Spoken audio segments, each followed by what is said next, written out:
안녕하세요. 글로벌 허공인입니다. 오늘은 미국 회사에서 동양인은 승진하기 어려운가에 대한 제목으로 이야기를 해보려고 하는데요. 여러분들 혹시 이런 생각 해보신 적 있으신가요?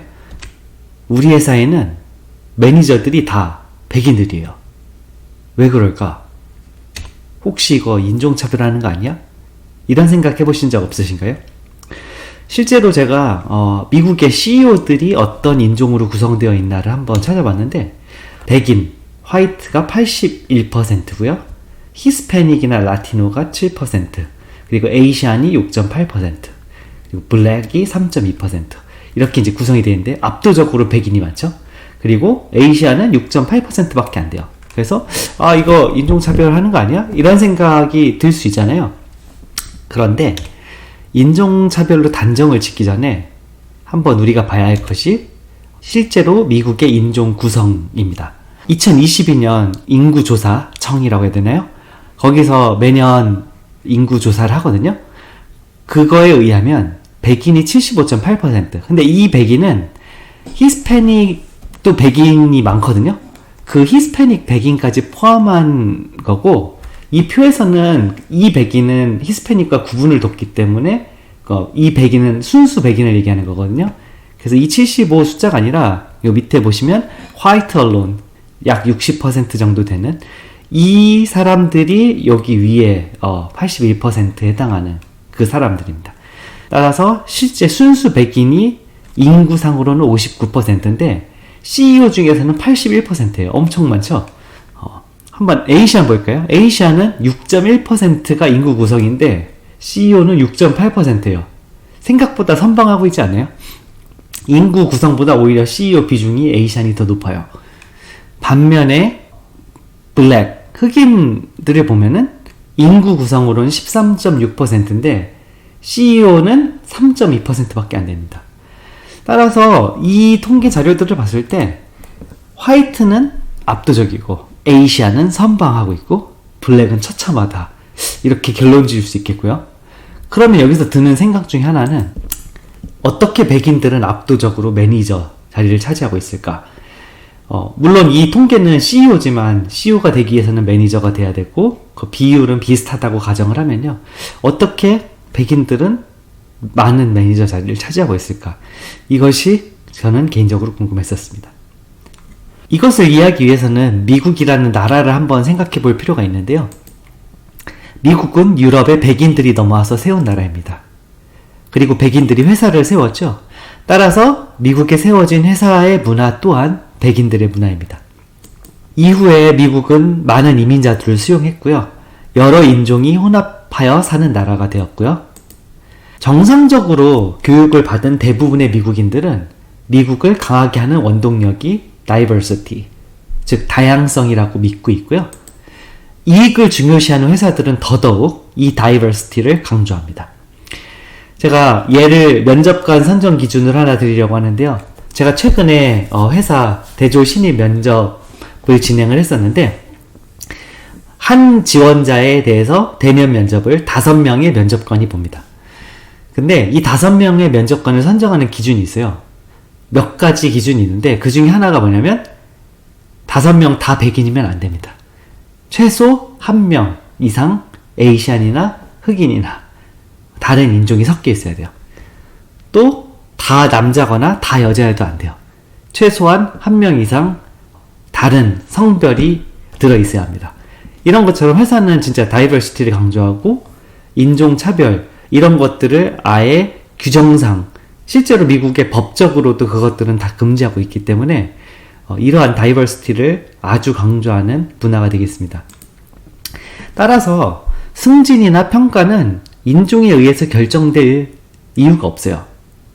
제가 제 예를 하나 보여드리려고 하거든요. 지금 보시는 차트는 저의 Relative Gross Salary, 상대적인 거거든요. 제가 입사했을 때를 1로 했을 때 2019년 때 얼마였고 2020년 때 상대적으로 얼마였다, 이걸 보여주는 건데 제가 18년에 경력으로 입사를 했고요.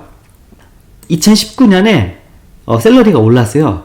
2019년에 오른 이유는 실력이 검증됐다고 판단한 거예요. 회사에서 예를 들어서 제 경력으로는 이 정도 샐러리를 주는 게 맞는데 아직은 실력이 입증되지 않았으니 일단 이만큼만 주고 본 거예요. 그런데 보니까 얘는 이력서에 있었던 대로 실력을 발휘할 수 있는 애구나 판단이 든 순간 이렇게 샐러리를 올려줬고요. 2020년 될 때 제가 한번 승진을 했습니다. 프로모션을 했고요. 이때까지는 제가 평가를 받진 않았어요. 이제 그 퍼포먼스 이밸류에이션을 받진 않았는데 이제 2020년 요때부터 평가를 받았고요. 이때는 평가를 A 플러스를 받았어요. 참고로 A가 저희 회사에서 한 10%, B가 한 30%. 근데 A 플러스는 10% 안에서도 또 그 안에 있는 등급이거든요. 그렇게 받았음에도 불구하고 샐러리가 동결되는데 그 이유는 이때 코비드 때문에 오일앤가스 회사들이 너무 안 좋았어요. 그래서 너무 힘들었기 때문에 샐러리가 동결이 됐고요. 2021년에는 평가를 B를 받아서 이렇게 샐러리가 조금 인상을 했고 2022년에 또 평가를 A 플러스를 받고 또 프로모션이 됐습니다. 이 그림 보면서 드시는 생각이 있나요? 저는 온 지 지금 5년이 채 안 됐어요. 아직 안 됐는데 프로모션을 2번 했고 평가를 3번 받았는데 그 중에 2번이 A 플러스입니다. 이게 인종차별이 있는 곳이라면 가능한 결과일까요? 회사에서는 그냥 그 사람이 회사의 이익을 잘 가져다 줄 사람이다라는 생각이 되면은 무조건 밀어줍니다. 인종과 관계없어요. 이제 저희 회사는 대기업이기 때문에 더 그럴 수 있겠지만 저희 회사가 그렇다면 다른 대기업도 저는 마찬가지라 생각하거든요. 그래서 인종 때문에 진급이나 평가에 차별을 두는 경우는 없을 것이다. 저는 그렇게 생각합니다.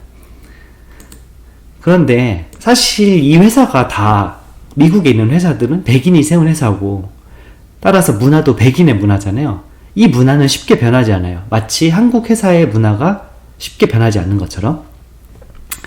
따라서 백인의 문화와 동양인의 문화의 차이를 이해하는 것이 회사에서 승진하기 위한 지름길이 될 것입니다.